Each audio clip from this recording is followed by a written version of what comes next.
الحمد للہ وکفا والصلاة والسلام علی اشرف الانبیاء وعلی آلہ واصحابہ اجمعین اما بعد فاعوذ باللہ من الشیطان الرجیم بسم اللہ الرحمن الرحیم ان اللہ وملائکتہ یصلون علی النبی یا ایہا الذین آمنوا صلوا علیہ وسلموا تسلیما اللہم صل علی سیدنا مولانا محمد وعلى آل سيدنا ومولانا محمد وبارك وسلم الصلاة والسلام عليك يا سيدي يا رسول الله وعلى آلك وأصحابك يا سيدي يا حبيب الله.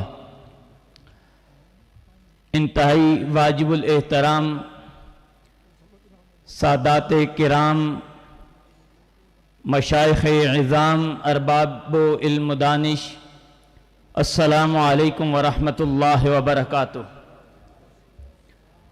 آج کی عظیم الشان کانفرنس کنونشن اسلام آباد کی اس سرزمین پر انتہائی عام مقصد کے لیے منعقد ہوا ہے. کیونکہ وقت انتہائی قلیل ہے جو مجھے موضوع دیا گیا تھا، اب میں اس پر بات نہیں کروں گا کیونکہ وہ ایک طویل کلام تھا، بہت سے انتہائی عام خطابات رہتے ہیں. میں انتہائی مختصر بات کرتے ہوئے چند معروضات پیش کر کے موضوع کو چھوڑتے ہوئے آپ سے اجازت لوں گا کہ آج اسلام آباد میں جو یہ کنونشن ہے، ارباب اقتدار کو، ارباب اختیار کو یہ میسج دینا چاہتا ہے کہ چند مہینے پہلے پاکستان کی اس سرزمین کو جس آگ کی طرف جھونکنے کی کوشش کی جا رہی ہے، آل و اصحاب کے نام پر قوم کو تقسیم کر کے جس آگ میں جھونکنے کی ایک کوشش کی جا رہی ہے، اگر اس آگ پر بروقت قابو نہ پایا گیا، اس کو اسی جگہ پر نہ روکا گیا، تو وقت دور نہیں کہ شاید آنے والے دنوں میں ہمیں شام اور لیبیا جیسے حالات کا سامنا کرنا پڑے. اسی شہر اقتدار میں ایک شخص نے حضرت سیدنا صدیق اکبر کی بارگاہ میں انتہائی رقیق جملے بولے، آپ کی شان میں نازیبا کلمات کہے، اور اس سے پہلے ایک شخص نے مخدوبہ کائنات حضرت سیدہ طیبہ طاہرہ حضرت فاطمہ الزہرا کی شان میں وہ الفاظ کہہ کر ایک راستہ کھولا کہ آج 3 مہینے ہو گئے ہیں کہ ہر شخص اٹھتا ہے اور ان پاک ہستیوں کی بارگاہ میں وہ جملے بولتا ہے جو کوئی ایمان والا برداشت ہی نہیں کر سکتا. اگر اس پر قابو نہیں پایا جاتا، اور میں یہ علماء موجود ہیں، ان کی موجودگی میں ایک انتہائی اہم درخواست کرتا ہوں. اسی دوران ابھی مجھے ملا کہ چند ہفتے پہلے ہمارے اس شہر اقتدار میں ایک نیا قانون بھی بنا ہے، اور اس نئے قانون میں مدارس مساجد کے حوالے سے کیا چیز ہے اس پر بھی آپ نظر رکھیں.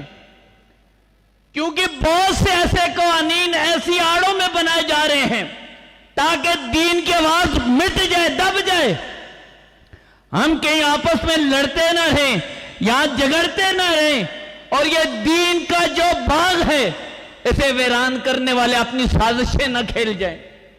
ہمیں اتحاد کی بھی ضرورت ہے، ہمیں اتفاق کی ضرورت بھی ہے، ہمیں سارے کو آپس میں مل بیٹھ کر ایک لائے عمل بنانے کی ضرورت بھی ہے. اگر وہ لائے عمل نہیں بنتا تو آنے والی نسلیں ہمیں تانا بھی دیں گی اور ہم پر گلہ بھی کریں گی کہ آپ لوگوں نے بروقت یہ اقدامات کیوں نہ کیے. کیونکہ جس طرح عالمی دنیا ہمارے مساجد کے خلاف ہے، ہمارے نظام تعلیم کے خلاف ہے، یہ نہ سمجھے کہ وہ اب بالکل خاموش ہو کر بیٹھ گئے ہیں. انہیں یہ حالات چاہیے ہیں جب ملک میں ہر ایک آپس میں دست و گریباں ہو، آپس میں لڑنا چاہ رہا ہو، ایک دوسرے کے قتل کے در پہ ہو، تاکہ یہ یکجہتی ختم ہو جائے اور ہم سب کا اکیلے اکیلے شکار کھیل لیں. کیا یہ علماء نہیں جانتے؟ یہ اقتدار والے اگر پڑھ کے بیٹھے ہیں تو یہ بھی سمجھ رکھتے ہیں کہ آپ کی جو تھیوری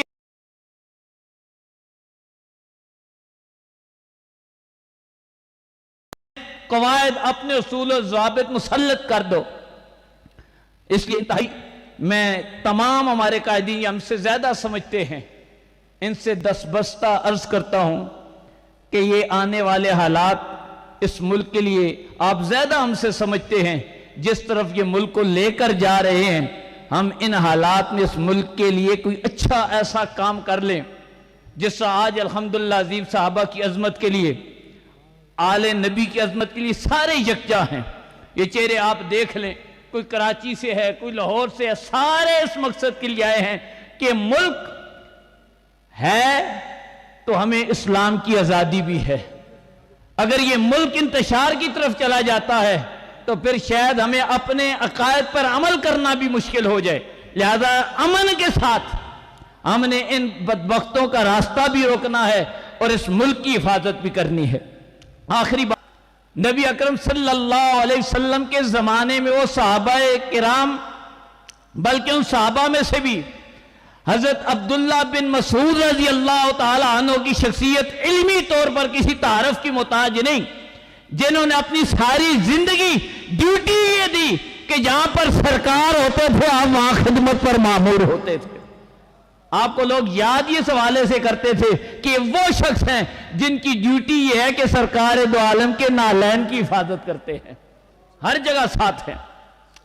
لیکن سیدہ پاک کا مقام و مرتبہ کیا ہے؟ اگر اس دور کے لوگوں کو مکمل علم نہیں ہے تو آج 1400 سال بعد کوئی کہتا ہے کہ میں سارا جانتا ہوں، مجھے پتا ہے ان کے بارے میں کیا کہنا ہے، تو یہ کسی طور پر درست نہیں ہو سکتا۔ میں مختصر بات عرض کرتا ہوں، حضرت سیدہ طیبہ طاہرہ کا ایک خاص خصوصیت حاصل ہے جو کائنات میں باقی تمام خواتین کو، رسول اللہ کی نسبت کی وجہ سے تو ہے امہات المومنین کو، لیکن باقی کسی کائنات میں کسی عورت کو وہ خصوصیت حاصل نہیں ہے جو آپ کو حاصل ہے۔ آپ فقہ کی کتابیں اٹھائیں، ایک انتہائی عام مسئلہ ہے کہ اگر زوجہ اس دنیا سے چلی جاتی ہے، روح کا تعلق جسم سے جدا ہو جاتا ہے، تو کیا خاوند اسے غسل دے سکتا ہے یا نہیں دے سکتا؟ یہ خاوند کیا اس کو چھو سکتا ہے یا نہیں چھو سکتا؟ اب شوافے نے، اصحاب ثلاثہ نے، انہوں نے یہ نقطہ اٹھایا کہ بھائی بالکل غسل دیا جا سکتا ہے، کیونکہ حضرت مولا مرتضیٰ نے بھی تو حضرت بی بی پاک کو غسل دیا تھا، اِنَّ عَلِيًّا غَسَّلَ فاطمہ۔ تو انہوں نے کہا کہ اگر وہ دے سکتے ہیں تو آج کوئی امتی کیوں نہیں دے سکتا، لہذا جائز ہے۔ تو ہمارے امام اعظم نے استدلال کیا کیا؟ کہا باقی عورتوں کو بی بی پاک پر قیاس نہ کرو، ان کی زندگی کے اور موت کے معاملات مختلف ہیں، اصول مختلف ہیں، اور رسول اللہ کی لاڈلی کے لیے اصول مختلف ہے۔ انہوں نے کہا کیا اصول ہے؟ آپ نے استدلال کیا کیا کہ رسول اللہ صلی اللہ علیہ وسلم نے فرمایا تھا کہ دنیا میں جتنے رشتے ہیں سارے تعلق یہ قیامت کے دن ختم ہو جائیں گے الا سببی و نسبی، لیکن جو میرا خون ہے اس کا رشتہ قیامت والے دن بھی قائم رہے گا۔ حضرت میں عبداللہ بن مسعود کی بات کرنے لگا تھا، وہ حضرت علی المرتضیٰ کے پاس آگے آ کر کہا یہ آپ نے کیا کیا ہے؟ ہم نے تو یہ مسئلہ کبھی نہیں سنا تھا کہ خاوند بیوی کو غسل دے سکتا ہے۔ مولا مرتضیٰ کے پاس آئے تو آپ نے کہا اما علمتا، کیا تمہیں یہ یاد نہیں ہے کہ سرکار نے کیا کہا تھا عبداللہ؟ رسول اللہ نے فرمایا ان فاطمہ زوجتک فی الدنیا والآخرہ۔ ارے یہ مقام زوجیت جو ہے تمام فقہاء اناس نے لکھا ہے کہ یہ ان کی زوجیت باقی ہے، موت سے بھی ختم نہیں ہوئی ہے۔ یہ باقیوں کے لیے مسئلہ اور ہے، سیدہ طیبہ کے لیے اور ہے، ان کا نکاح موت سے بھی ختم نہیں ہوا۔ اور اس لیے میں عرض کرتا ہوں اگر مولا مرتضیٰ پہلے چلے جاتے، جس طرح امہات المومنین کے لیے نکاح جائز نہیں تھا، سیدہ طیبہ کے لیے بھی جائز نہیں تھا۔ آپ اس مقام و مرتبے پر ہیں، آپ کو وہ نسبت حاصل ہے کیونکہ آپ کا نکاح باقی تھا۔ تو میں عرض کرتا ہوں کہ سیدہ طیبہ کے بارے میں بات کرتے ہوئے ہمیں بہت سوچ کر بات کرنی چاہیے. اور ایک آخری روایت میں عرض کرنا چاہتا ہوں کہ ایک آخری بات کہ حضرت عمر رضی اللہ تعالیٰ عنہ کی بارگاہ میں حضرت عمار بن یاسر رضی اللہ تعالیٰ عنہ نے ایک مسئلہ میں اختلاف ہوا. ہم یہ کہتے ہیں نا آج ہم نے ہر مسئلے میں اگر ایک جانب ثواب ہے تو دوسرے کو خطا پر کہنا ضروریات دین میں سے ہو گیا ہے. اگر اس کو خطا پر نہیں کہیں گے تو شاید ضروریات دین کا انکار ہو جائے گا. تو حضرت عمار رضی اللہ تعالیٰ عنہ کا ایک مسئلہ میں حضرت عمر کے ساتھ اختلاف ہوا تو آپ نے انہیں یاد بھی کرایا. امیر المومنین کیا آپ کو یاد نہیں ہے کہ ہم دونوں کے ساتھ یہ معاملہ ہوا تھا, بارگاہ رسالت میں آئے تھے, رسول اللہ نے یہ مسئلہ ایسے بیان کیا تھا. حضرت عمر نے کہا اتق اللہ, اے عمار خوف خدا کرو. اب میں آپ کو محبت والی بات کرنے لگا ہوں.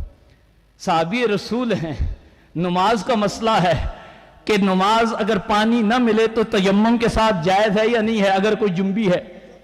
تو اب حضرت عمار نے حضرت عمر کی بات سے اختلاف تو تھا لیکن طریقہ کیا اختیار کیا کہ کیا اس کے بعد 3 مہینے رسول اللہ کے صحابی کو خطا پر کہنا تھا, کیا کانفرنسیں کرنی تھی کہ میرا مسئلہ درست ہے اور حضرت عمر نے جو بیان کیا ہے وہ درست نہیں ہے. تو حضرت عمار نے حضرت عمر رضی اللہ تعالی عنہ سے جو عرض کی, اے خلیفۃ المومنین میں آپ کی بارگاہ میں عرض کرتا ہوں یا امیر المومنین ان شئت لما جعل اللہ علیہ من حقک, آپ کا ہم پر کوئی حق ہے تو کیا صرف آل محمد کا ہی کوئی حق نہیں رہا جن کے لیے رسول اللہ بار بار کہتے رہے اذکرکم اللہ فی آل بیتی, بار بار کہتے رہے یاد رکھنا بھول نہ جانا. تو بخاری مسلم کی روایت ہے, حضرت عمار کہتے ہیں اے امیر المومنین آپ کا ہم پر حق ہے اور اگر آپ یہ چاہتے ہیں لا احدث بی احدا, میں یہ روایت ہی کسی کو بیان نہیں کروں گا, خطا کر کہنا تو دور کی بات ہے. اگر آپ بات کریں گے تو میں تو کسی کو خطا پر کہنا آپ کو تو بہت آگے کی بات ہے, میں یہ مسئلہ ہی چھوڑ دوں گا.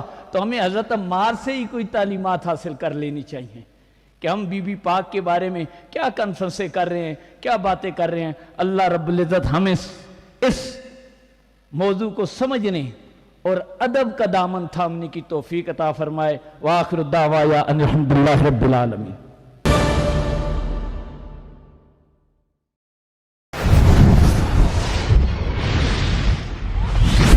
Truth TV.